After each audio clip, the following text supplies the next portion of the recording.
This is a subtle place.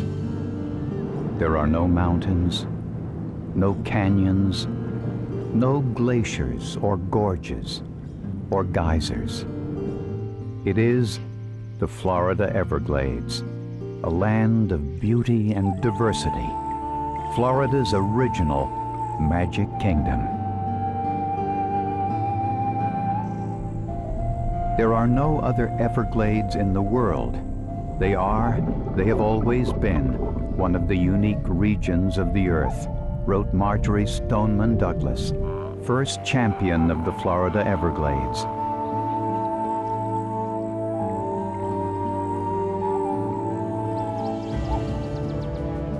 Over the past century, everything that has been done to the Everglades has been done to benefit mankind.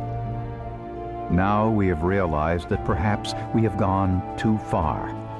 Endless draining and development of what was once part of a vast floodplain has pushed the Everglades to the brink of collapse. In an effort to protect one of the greatest wetlands on the planet, a massive restoration plan has been initiated. It is the largest ecological restoration project ever conceived.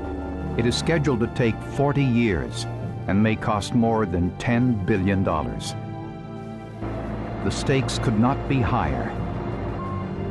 If successful, the needs of the Everglades and the needs of millions of people will be met. If it fails, the survival of South Florida hangs in the balance.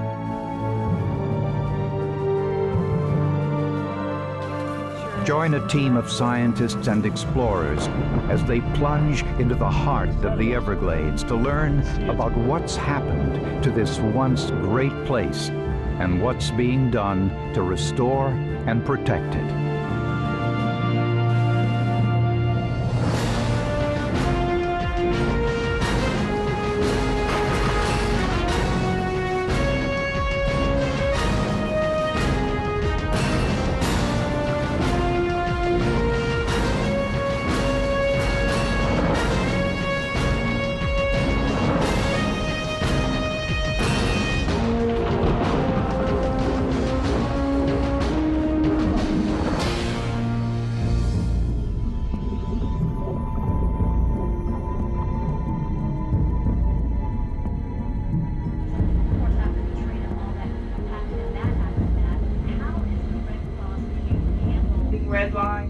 Late in the 2005 hurricane season, Hurricane Wilma entered the record books as the strongest Atlantic hurricane in recorded history.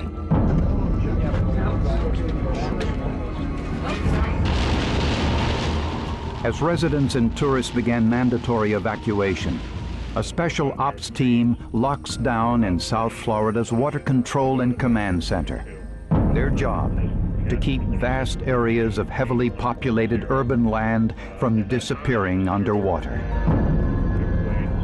Most Floridians think the worst damage from a hurricane is caused by wind and rain. But the real danger is something most people have not thought about until recently: catastrophic failure of dikes and water control structures. South Florida has a lot in common with New Orleans: vulnerability to major flood events. Water in Lake Okeechobee is perched well above the outlying area, and it is held back by a series of remote-controlled dams, gates, and pumps. These structures are designed to hold the water back, much like the levees in New Orleans. If these structures are breached or are released in the wrong order, it could have catastrophic results. And like New Orleans, parts of South Florida would be devastated for years. If we were to abandon this system at this particular point in time, there are literally millions of people that are living and working in areas that would not be habitable. It seems impossible that in a state like Florida, a break in a flood control structure could cause such damage. But it has happened before. In the late 1920s, several killer storms caused massive flooding in southern Florida. In 1928, a Category 5 hurricane weakened slightly before coming ashore in West Palm Beach.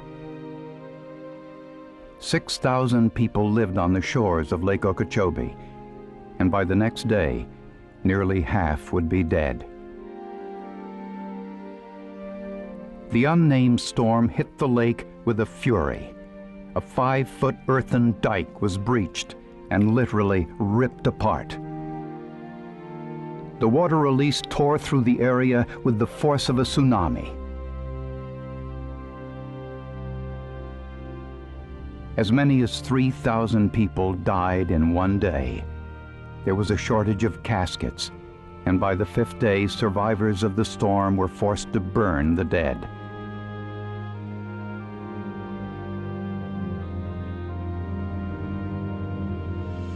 The following winter, President Herbert Hoover toured the area and promised to build a towering 40-foot dike where the modest earthen barrier lost its battle.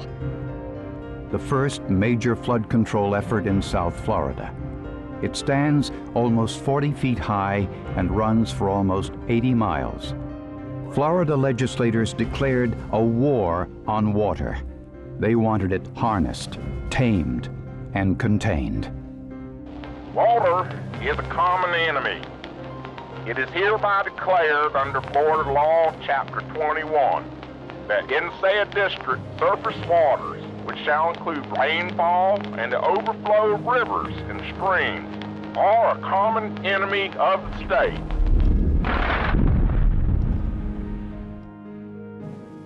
Water may have been man's enemy, but it's the critical element that shaped the state and supports the unique biodiversity of the peninsula.